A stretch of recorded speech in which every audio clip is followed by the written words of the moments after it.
Dumaan tayo sa Magsaysay Island kung saan ito ay nasakupan ng mahinog southern part ng Camiguin. Ayan. Ang Camiguin ay binubuo ng 7 volcano. Ayan si Ilihan Volcano. Ang kasunod naman ay yung tatlong magkadikit, Tres Marias Volcano. At ito namang natabunan ng ulap, dalawa yan magkadikit din, ay yung isa active si Hibok-Hibok Volcano at yung isa ay si Timpong.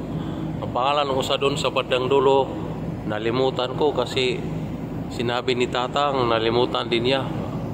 Kasi yung may edad nang nagtanong tayo sa may edad na ayun ang sinasabi niya.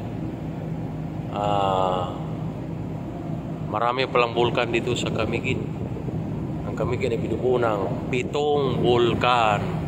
Huwag kayong mag-alala kasi yung active dito is lang si Hibok-Hibok.